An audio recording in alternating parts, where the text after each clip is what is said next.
सातव्या गुणस्थानी स्वरूपाचरण चारित्र आहे. अर्थात जितक्या अंशाने मोह क्षोभाचा अभाव, जितक्या अंशाने मोह क्षोभाचा अभाव. तर इथे एक बल्ब आहे, हा लाल बल्ब आहे, हा प्रकाश ज्योतारी आहे आणि हे 360 डिग्री गोल आहे. तर जितक्या अंशाने हा पडदा खुलला राहील तितक्या अंशाने तुम्हाला तो प्रकाश दिसणार, तितक्या अंशाने तो त्याच्यावर तुमच्यावर प्रभाव टाकणार आहे की नाही. म्हणून इथे काय मग स्वरूपाचरण चरित्र हे काय म्हटलं बघा, स्वरूपाचरण चरित्र तितक्या अंशाने घटित होणार आहे. कळलं की नाही. एका दृष्टीने सातव्या गुणस्थानी स्वरूपाचरण चारित्र आहे. अर्थात जितक्या अंशाने मोक्ष अभाव होईल तितकी तुमची स्वच्छ शुद्ध अवस्था तितक्या. सातव्या गुणस्थानापासून चालू राहते ते यथाशक्ती 12. पण मला काय माहिती इथं शुद्धता याचा अर्थ असं घ्यायचं, आपलं गुणस्थान किंवा आपली निर्मलता, आपली निर्मलता जितक्या अंशाने होईल तितक्या अंशाने समोरचं रूप वस्तू स्वरूप तुम्हाला प्रकट होईल. पण मी नुसतं मुली झालो म्हणून माझ्या बरोबर प्रकट झालं का? अजून माझ्या बरेचसे आहे पण माझं अजून चरित्र निर्माण नाही. एखाद्या अंशाने कुठे अगदी बारीक एखाद्या अंशाने झाला असेल आणि तेच मी घेऊन नाचतोय, कळलं ते उपयोगाचं नाही. तर ते काय म्हणलेलं आहे, ते सातव्या गोष्टीने एका अंशाने स्वरूपाचरण चारित्र आहे हे की नाही. अर्थात जितक्या अंशाने मोह क्षोभाचा अभाव तितक्या अंशाने स्वरूपाचरण चारित्र. चारित्र 5 प्रकारचं आहे. सामायिक, छेदोपस्थापना, हा बोला बोला बघा. म्हणजे परत एकदा तुम्ही पण लक्षात घ्या, हे शब्द आपल्याला कानावर पडले पाहिजेत की चारित्र 5 प्रकारचं आहे. सामायिक, छेदोपस्थापना, पर्याय विशुद्धी, सूक्ष्म संप्राय, यथाख्यात. म्हणून हे सांगताना गडबड नको, प्रत्येक शब्दाचं थांबलं. म्हणजे सामायिक हे पण चारित्र आहे. दुसरं काय, छेदोपस्थापना चारित्र. तिसरं चारित्र पर्याय विशुद्धी. चौथं चारित्र सूक्ष्म संप्राय, किंचित कशा आहे की नाही, संप्राय कशा, आणि यथाख्यात म्हणजे पूर्ण आहे की नाही. तर हे 5 प्रकारचे चारित्र आहे. तर सामायिक चारित्राने युक्त ते जीवाचं स्वरूपाचरण चारित्र. सामायिक चारित्राने जे युक्त आहे ते जीवाचं स्वरूपाचरण चारित्र आहे. आणि अर्थात सकल संयमच स्वरूपाचरण, पूर्ण संयम, अर्ध संयम नाही, सकल संयम स्वरूपाचरण. आमचं तर सकल संयम कुठे आहे, काहीच नाही, थंडा भांडा पाडा. तर ग्रंथ स्वाध्यायाचा आनंद घ्यायचा असेल, ग्रंथ स्वाध्यायाचा, आता हे मला पटपट बोलता येते की नाही, पण मी का बोलत नाही, ग्रंथ स्वाध्यायाचा आनंद घ्यायचा असेल, रसस्वाद घ्यायचा आहे, तर ग्रंथाची भाषा समजावून घ्या. आमची भाषा नाही, ग्रंथाची भाषा. म्हणजे आमचा एखादा शब्द तुम्हाला जर समजत नसेल तर तुम्ही म्हटलं पाहिजे, महाराज तुमचा शब्द कुठला आहे, तर ग्रंथात काय प्रूफ आहे, त्याला ग्रंथाचा शब्द काय, हे तुम्ही विचारलं पाहिजे. आणि त्यावेळेला आम्ही सांगितलं पाहिजे. आणि जर आम्ही नाही सांगितलं तर आम्ही म्हणणार किंवा आम्हाला काय माहिती नाही, मी नंतर बघून सांगतो, तरी सुद्धा तिथून लिहिलं. त्याला काय पाहिजे ते आता कशाला पाहिजे ते सोडून द्या बघा. तर मग ते आमचा अनाचार दोष. म्हणून काय म्हटलेलं आहे, ग्रंथाची भाषा समजून घ्यावी लागेल, सिद्धांताचा आनंद घ्यायचा आहे. सिद्धांताचा आनंद म्हणजे शब्दाचा आनंद घ्यायचा. तर नुसतं केस नाही काढायचं, तर कोणत्या अपेक्षेने हा प्रश्न सांगितलेला आहे, उत्तर सांगितलं, त्या अपेक्षा समजून घेतली तर मग तुम्हाला आनंद आहे. कळलं. पण अपेक्षा समजून न घेता नुसतं केस काढत बसला तर तिथं उपयोग नाही. तर ग्रंथ स्वाध्यायाचा आनंद घ्यायचा असेल, ग्रंथाची भाषा समजावून घ्यावी लागेल, सिद्धांताचा आनंद घ्यायचा असेल, सिद्धांत समजून घ्या, आणि स्वतःचा आत्मानंद घ्यायचा आहे, स्वतःचा आत्मानंद घ्यायचा आहे तर समताभाव स्वीकारावा लागेल. काय स्वीकारावं लागेल?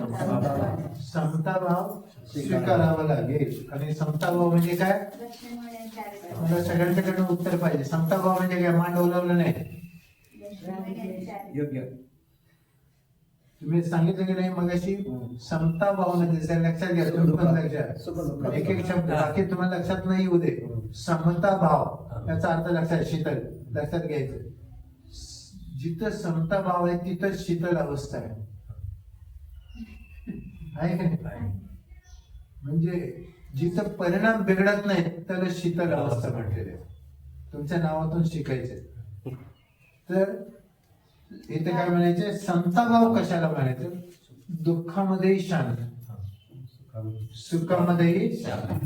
सुखाने नाही होरपळून जायचं नाही, रडत बसायचं नाही, उड्या मारायच्या नाही, आणि दुःखाने होरपळायचं नाही. तर दोन्ही ठिकाणी जो शांत आहे तो समताभाव. तर मग तुमच्याबद्दल इतरांना विनय वाटेल. इतरांना विनय वाटेल. मग काय म्हटलेलं की समताभाव स्वीकारावा लागेल. पॅरेग्राफ पूर्ण करा. हा, आत्मानंद आत्म्यापासून भिन्न नाही. काय म्हटलेलं आहे? मी सांगतोय ते मान हलवायचे नाही, तेच म्हणायचं. आत्मानंद आत्म्यापासून भिन्न नाही. आत्मानंद म्हणजे तुमचं आणि आत्मा म्हणजे पण तुम्हीच. म्हणजे तुमचा आनंद तुमच्यापासून भिन्न नाही. तुम्हाला जर आनंद पाहिजे असेल तो आत्म्याकडे पाहिल्यावर दिसेल का पराकडे पाहिल्यावर? आणि तुमचा आत्मा कधी तुम्हाला दिसणार आहे? श्रद्धा कधी होणार आहे? डोळे उघडल्यावर. डोळे झाकायला शिका. बरे झोप येते पण उद्देश तुमच्या लक्षात राहू दे. मी डोळे का झाकले? तर माझ्या आत्म्याचा आनंद मला घ्यायचे. माझ्या आणि मग आत्म्याचा आनंद जर घ्यायचा असेल तर पहिल्यांदा जगाचे डोळे बंद करा. जगाकडे पाहणारे डोळे बंद करा. जगाचे म्हणजे त्यांचे डोळे आपण बंद नाही करू शकत, पण आपल्या जे जगाकडे दृष्टी चाललेली आहे ती बंद करा. तेव्हा स्वदृष्टी प्रकट होईल. पराकडची दृष्टी बंद, तिथं स्वदृष्टी प्रकट. ती प्रकट होऊ द्या अगर न होऊ द्या, ती तुमच्या पापुल्यावर आलं. पण पहिलं पाऊल तर टाकायला पाहिजे की नको? तुम्हाला खोलीत यायचं आहे. खोलीत तुमच्या घरात यायची. खोली म्हणजे तुमचं घर आहे. तर खोलीतला आनंद बाहेरून मिळणार आहे का उभारून?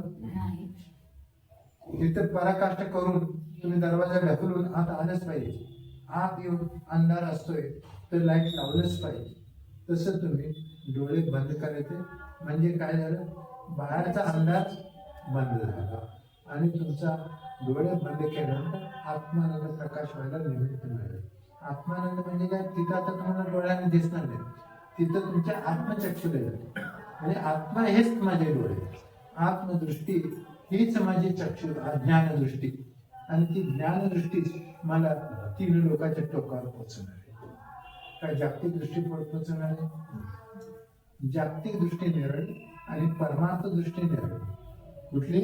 मग आपल्याला कुठली दृष्टी मिळवायची? जागतिक दृष्टीकडे डोळे बंद केला तर परमार्थ दृष्टी जागृत होती. म्हणून जागृत. आत्मानंद आत्म्यापासून भिन्न नाही. माझा आनंद बाहेर नाही म्हणून मी डोळे मिळतो. खरे श्रमणत्व तर समताभावापासून भिन्न नाही. श्रमणत्व म्हणजे साधुभाव. श्रमण म्हणजे साधू. साधुत्व तेच श्रमणत्व. हे डोळे उघडून टाकमक बघून मिळणार आहे का? तर ते समताभावाने. आणि समताभावासाठी पहिला उपाय काय?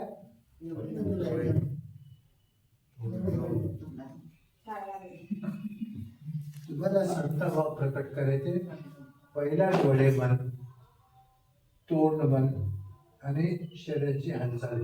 इथं तुमचा समताभाव हळूहळू प्रकट होईल. ह्याला कारण तुमचा मनोयोग, वचनयोग आणि काययोग हे घे थोडे थोडं स्थिर होणार. तसं तुमचा कर्माचा आश्रव संवरामध्ये बदलणार आहे. कर्माचा आश्रव येणाऱ्याला रोखणार आहे. दरवाजा बंद, बाहेरचा शत्रू बाहेर राहिला की नाही. तसं तुम्ही दृष्टी बंद केली, जे लौकिक शत्रू आहेत ते बंद झाले की भले आंतरिक शत्रू आहे ते नंतर बोलू. पहिलं लौकिक शत्रूला दूर करा, है की नाही? आणि ते म्हणजे तुम्हाला दिसतात हे सगळे शत्रू. आमच्या दृष्टीने तुम्ही पण शत्रू आहात. ज्यावेळेला आम्ही संध्याकाळी बसतोय की ध्यानाला संध्याला बसतोय त्यावेळेला आम्हाला सगळे शत्रू आहेत. आमचे गुरु पण शत्रू आहेत. म्हणून त्याच्यासाठी काय, डोळे बंद, वाचा बंद, काया बंद, तिथं आत्मदृष्टीला निमित्त मिळतं.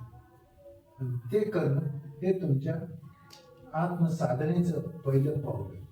आत्मसाधनेचं तुम्हाला काही येतं येऊ दे, नाही येऊ दे, बरं माझा संकल्प मी पाळला एक 5 मिनिटं, आणि मग त्यावेळेला तुम्हाला काहीतरी अपूर्व आनंद येणार आहे की नाही ताई? अपुरे शब्दाकडे म्हणजे आजपर्यंत जो काय आनंद मिळाला नाही तो आनंद मिळणार आहे, क्षणभर तर मिळेल की नाही? त्याचा आणि मग त्याच्यासाठी प्रयत्नशील. मग आता तुम्हाला कसं मिळवायचं कळलं की नाही? फक्त शांत राहायचं. काय होतंय ते होतं, तिकडे दुर्लक्ष. आता मग इथं पाहूया.